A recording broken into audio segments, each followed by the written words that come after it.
Uma boa noite. Desejo que a graça de nosso Senhor Jesus Cristo, o amor de Deus o Pai e a comunhão do Espírito Santo esteja com cada um e cada uma de vocês, hoje e sempre. Amém. Agradeço o convite da Arclé para estar aqui, pastor Bruno, trazer também a palavra neste domingo, que é o 5º domingo após a Páscoa. E nós temos como texto de reflexão em nossas igrejas, neste domingo, do Evangelho de João, capítulo 13, versículos 31 até o 35, onde nós queremos refletir. 13, 31 até o 35. Quando Judas saiu, Jesus disse: agora a natureza divina do Filho do Homem é revelada, e por meio dele é revelada também a natureza gloriosa de Deus. Se por meio dele a natureza gloriosa de Deus for revelada, então Deus revelará em si mesmo a natureza divina do Filho do Homem, e Deus fará isso agora mesmo. Meus filhos, não vou ficar com vocês por muito tempo, vocês vão me procurar, mas eu digo agora o que já disse aos líderes judeus: vocês não podem ir para onde eu vou. Eu lhes dou este novo mandamento: amem uns aos outros assim como eu os amei. Amem também uns aos outros. Se tiverem amor uns pelos outros, todos saberão que vocês são meus discípulos. Palavras de Jesus. Prezados irmãos, prezadas irmãs, agora a natureza divina do Filho do Homem, ou seja, de Jesus, será revelada.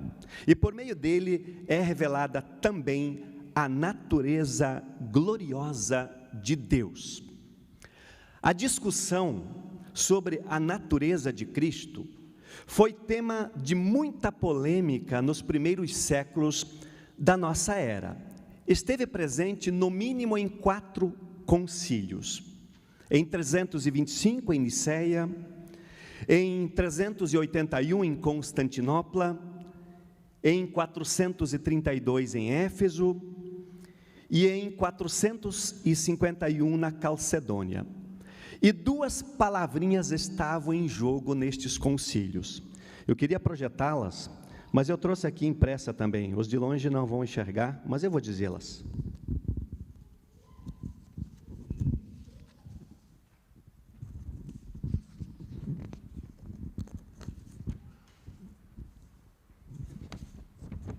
Uma dessas, pastor Bruno consegue ler aqui da frente, os da frente conseguem ler. Homoousios, que significa mesma substância, mesma essência. E a outra, com iota, um i, no meio, homoiousios, que significa substância, essência similar, parecida. Muita discussão esses 2 termos geraram. A questão era se Jesus era da mesma substância, essência de Deus, ou de uma substância apenas parecida. E esta discussão, ela durou mais de 100 anos, e ainda continua hoje. Mas é certo que os debates teológicos hoje já não têm tanta preocupação mais com esta terminologia. Ainda bem, não é verdade? No início do Evangelho de João, capítulo 1, versículo 1, nós lemos que a palavra, o verbo, se tornou um ser humano. João queria dizer que Deus se tornou humano, ou seja, se encarnou. O divino se tornou humano. Jesus, em seu ser, reunia, portanto, 2 naturezas: humano-divino ou divino-humano.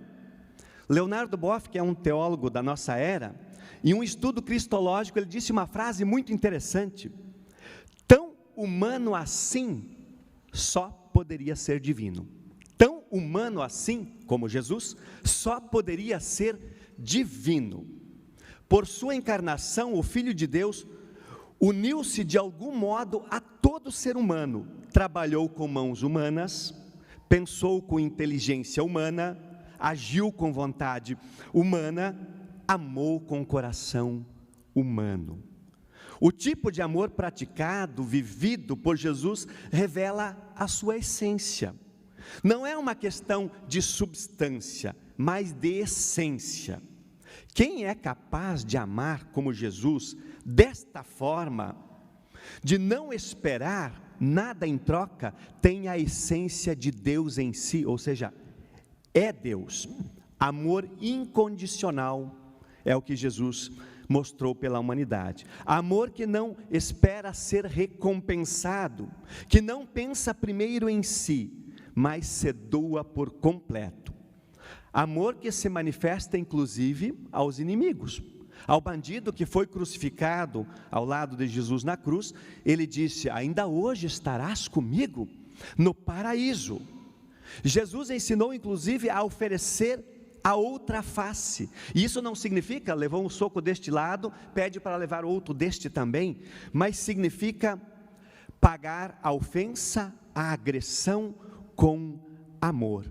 Isto é divino, não é fácil. Oferecer a outra face para levar um soco é fácil. Às vezes a gente até deseja esta reação, mas pagar a agressão, a ofensa com perdão, com amor, não é fácil. É da essência de Deus. No evangelho que nós acabamos de ouvir, Jesus desafia os seus discípulos para que tenham entre eles o mesmo amor que ele tem por eles. E desta forma, diz Jesus, todos ficarão sabendo que vocês são meus discípulos.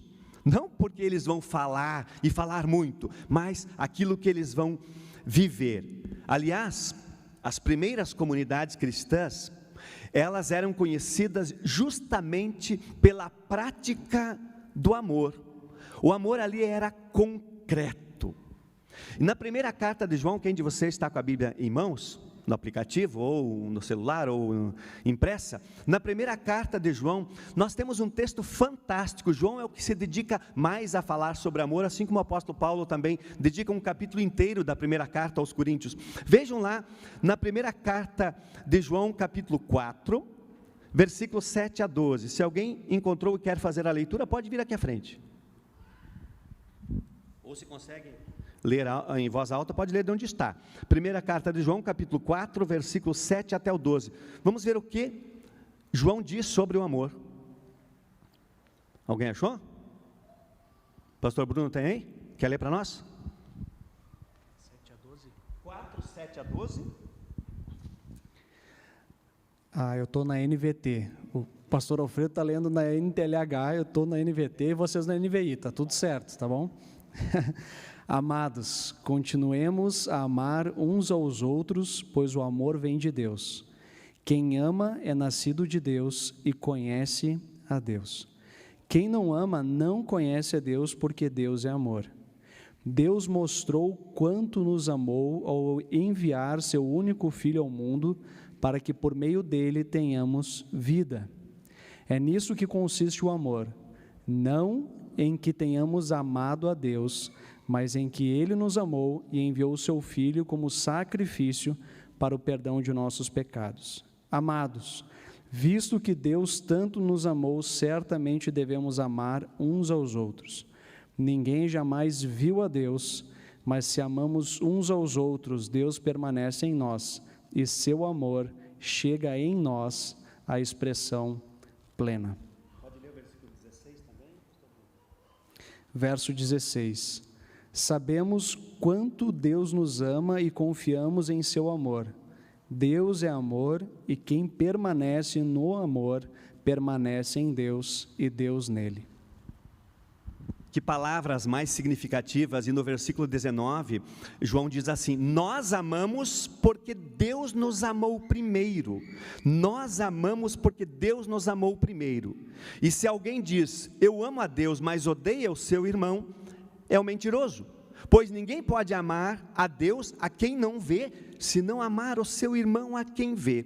O mandamento que Cristo nos deu é este, quem ama a Deus, ame também o seu irmão.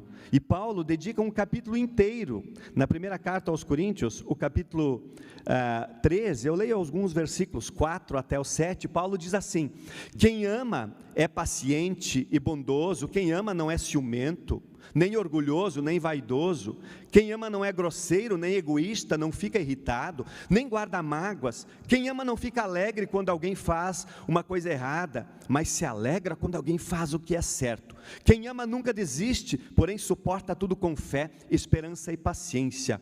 O amor é eterno. Nos dias de hoje, irmãos e irmãs, o amor não parece ser mais um compromisso, talvez nem mesmo um sentimento.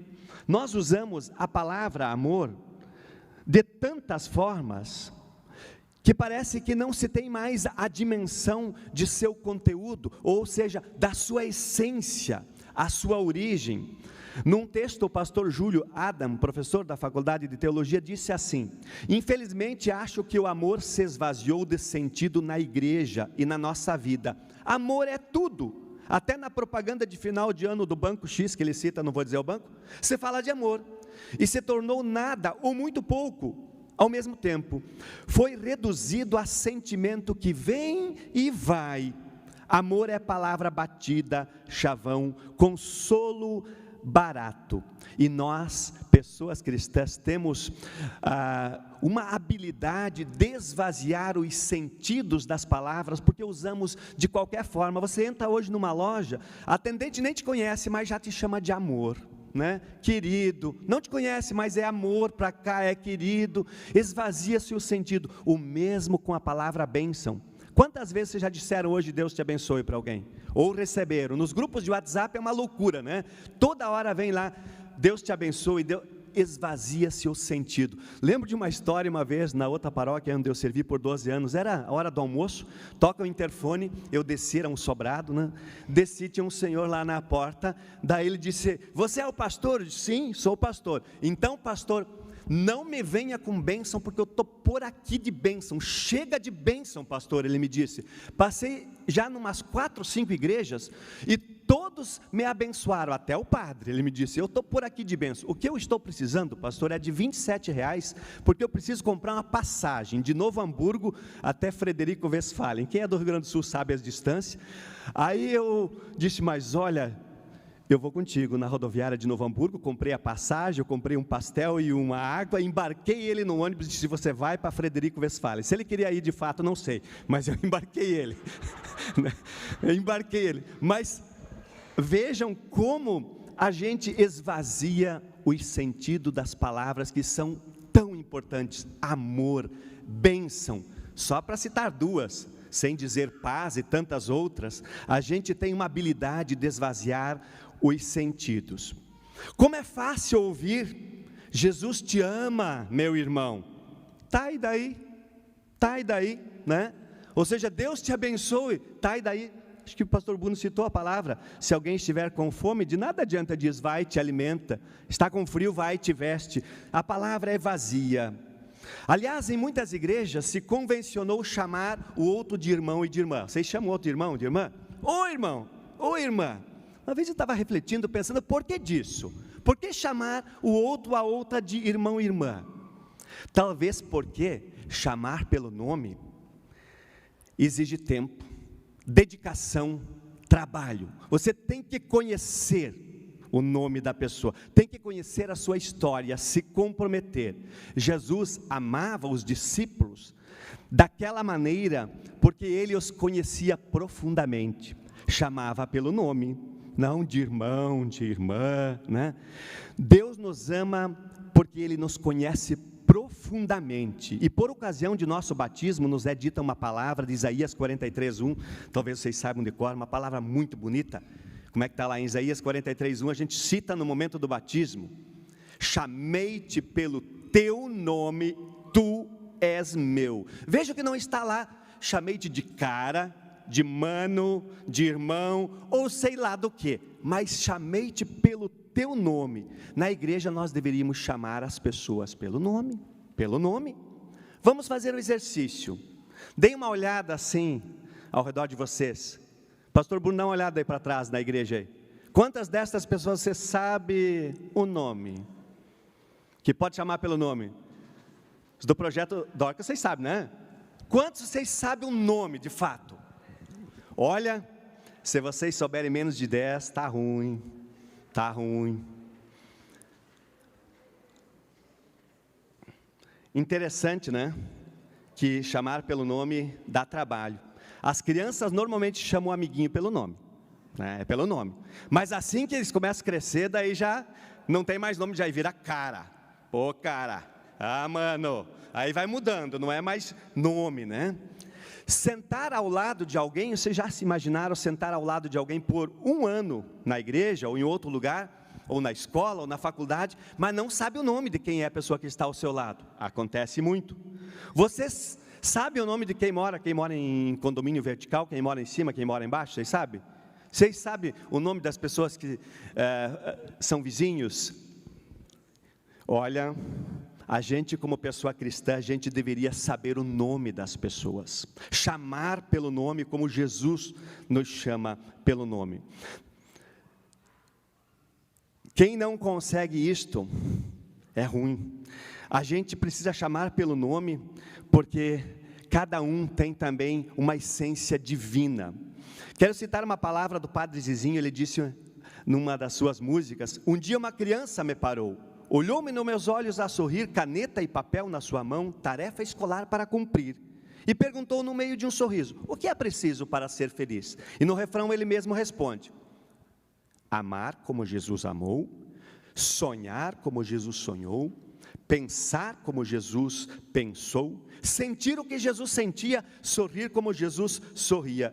E ao chegar ao fim do dia, eu sei que dormiria muito mais feliz. Ou seja, perceber a essência divina que há em nós, quando sentimos assim. Mas como isto é possível? Sim. Não por nossas próprias forças, mas porque Deus assim possibilita, nos amando profundamente. E quem sente-se amado, ama. Quem sente-se amado, ama. E ama concretamente, não de palavra, mas concretamente. E a natureza de Cristo se revela no amor pela humanidade. Então, toda essa discussão da essência, das substâncias, se responde aí. Se revela no amor pela humanidade, no amor capaz de entregar a própria vida. Como ele disse, ninguém tem mais amor pelos seus amigos do que aquele que dá a vida por eles. Está também no Evangelho de João, capítulo 15, versículo 13. A certeza da salvação nos é dada por Cristo, de tal forma que não precisamos fazer nenhum esforço para alcançá-la. E justamente por isso, podemos dedicar a vida para amar como Jesus amou. E isto passa a ser natural para quem se sente amado por Cristo, por Deus. Não é nenhum esforço, assim João disse em 4,19. Nós amamos porque Deus nos amou primeiro. Martim Lutero diz que é natural da macieira produzir maçãs. Não tem como uma macieira produzir limões. Alguma coisa está de muito errado. É natural da pessoa cristã produzir frutos de amor. É natural. E não deve ser, e não é nenhum peso. Se é um peso amar incondicionalmente, significa que ainda nós não reagimos àquilo que Deus tem entregue por nós, seu Filho. Ou seja, Deus nos ama, e o que nós fazemos nada mais é do que reagir àquilo que Deus fez primeiro, e é uma reação que vai acontecendo diariamente, espontaneamente, naturalmente, e não é nenhum fardo amar. É leve, gostoso, e tudo vai se tornando diferente. E o oposto da morte, dizia Cazuza, não é a vida, mas é o amor. O oposto da morte não é a vida, mas é o amor. E Érico Veríssimo disse assim: o oposto do amor não é ódio, mas a indiferença. A indiferença é terrível, é terrível. O amor vem de Deus. E quando a gente reage a este amor que vem de Deus, a gente começa a perceber já no aqui e agora, aquilo que Deus tem guardado para depois. Conforme Apocalipse 21, 1 a 6, que também é texto previsto para este domingo, lá nós lemos assim, Apocalipse 21, 1 até o 6, não sei se temos a projeção do texto. Então vi um novo céu e uma nova terra. O primeiro céu e a primeira terra desapareceram e o mar sumiu. E vi a cidade santa, Nova Jerusalém, que descia do céu. Ela vinha de Deus, enfeitada e preparada, vestida como uma noiva que vai se encontrar com o noivo. Ouvi uma voz forte que vinha do trono, a qual disse: agora a morada de Deus está entre os seres humanos. Deus vai morar com eles e eles serão os povos dele. O próprio Deus estará com eles e será o Deus dele. É a encarnação, Jesus conosco. Ele enxugará dos olhos deles todas as lágrimas. Não haverá mais morte, nem tristeza, nem choro, nem dor. As coisas velhas já passaram. Aquele que estava sentado no trono disse: agora faço nova todas as coisas, e também me disse: escreva isto, pois estas palavras são verdadeiras e merece confiança. E continuou: tudo está feito. Eu sou o Alfa e o Ômega, o princípio e o fim. A quem tem sede darei água para beber, de graça, da fonte da água viva. E quem beber desta água, certamente vai saciar a sede de quem encontrar pelo caminho, porque como disse Martim Lutero também, que toda pessoa que também experimenta e bebe de Deus, passa a ser de alguma forma um pequeno Cristo para quem encontrar pelo caminho. E a gente pode ser um pequeno Cristo de muitas formas, servindo no Dorcas, num projeto que envolve tanta gente, que serve e que acolhe, mas também no dia a dia, onde quer que a gente esteja, no trânsito, na escola, no trabalho, na rua, na família, onde quer que a gente esteja, a gente pode ser um pequeno Cristo. E como diz o slogan que vocês têm aqui na Redentor, palavra que transforma, amor que acolhe. O amor de Deus nos acolhe em salvação, e quem sabe e tem a certeza da salvação, já vive diferente, não por forças próprias, mas porque não consegue ser diferente, porque já foi tomado pela essência divina. Que possamos experimentar isto, queridos irmãos e irmãs, também nesta nova semana que hoje iniciamos. Oramos. Querido e amado Deus, nós te somos imensamente gratos, porque nos ama profundamente, a tal ponto de entregar o próprio Filho Jesus para nos salvar, para nos resgatar. Que possamos viver desta abundante graça deste presente e reagir dia a dia, voltar-se a Cristo todos os dias, porque Ele sim está olhando por nós, zelando por nós, dia após dia. Assim confiamos e experimentamos por Cristo Jesus. Amém.